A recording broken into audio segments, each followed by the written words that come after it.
గారు ఈ progress report కథ ఏంటి ఏమన్నా మీరు చూసారా? రిపోర్టు నేను ప్రజల ముందు పెట్టాను, ఇక మీరే మార్కులు ఏంటి అంటా ఉన్నారు.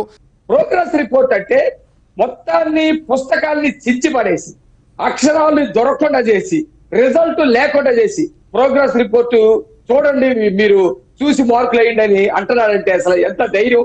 అంటే ప్రజల్ని మోసం చేయడానికి నేను సిద్ధంగా ఉండామని చెప్పేటువంటి ప్రయత్నం చేస్తాను. మీరు ఈ రాష్ట్రంలో మహిళల దగ్గరికి వెళ్ళి ప్రోగ్రెస్ రిపోర్ట్ పెట్టద్దు, వాళ్ళు ఎన్ని మార్కులు వేస్తారో చూద్దాం. అంటే మద్యపాన నిషేధం చేస్తేనే నేను ఖచ్చితంగా ఎన్నికల్లో ఓట్లు అడుగుతానని చెప్పావు.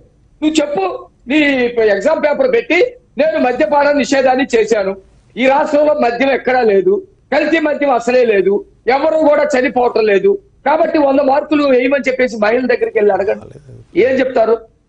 నేను అనకూడదు కానీ తరి కొడతారు. వాళ్ళకి తెలీదా? మహిళలు వాళ్ళ భర్తల పుస్తీలు ఎట్లా తెగిపోతున్నాయో తెలీదా? వాళ్ళు అనారోగ్యాలు పాలైపోయి ఏ విధంగా హాస్పిటల్ పాలవుతున్నారో తెలీదా? ఎంతమంది చనిపోతున్నారో వాళ్ళకి తెలీదా? యువతకి నువ్వేం చెప్పావు? యువతని మొత్తాన్ని కూడా బ్రహ్మాండంగా ఉద్యోగత కల్పిస్తాను, ప్రతి సంవత్సరం డిఎస్సి అని చెప్పావు. డిఎస్సి ఇచ్చావా? ఎన్ని డిఎస్సీలు ఇచ్చావు? మేము ఇచ్చినటువంటి డిఎస్సికి సర్టిఫికేట్లు ఇచ్చి నువ్వు ఇచ్చారని చెప్పుకుంటావు.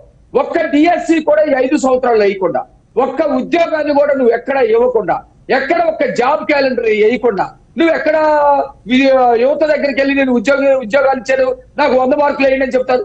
యువత చేతికి ప్రోగ్రెస్ కార్డు ఇస్తే యువత జీవితాలతో ఆడుకున్నారు కాబట్టి వాళ్ళు తరిగి కొడతారు. వాళ్ళు 0 మార్కులు కూడా వేయనటువంటి పరిస్థితి.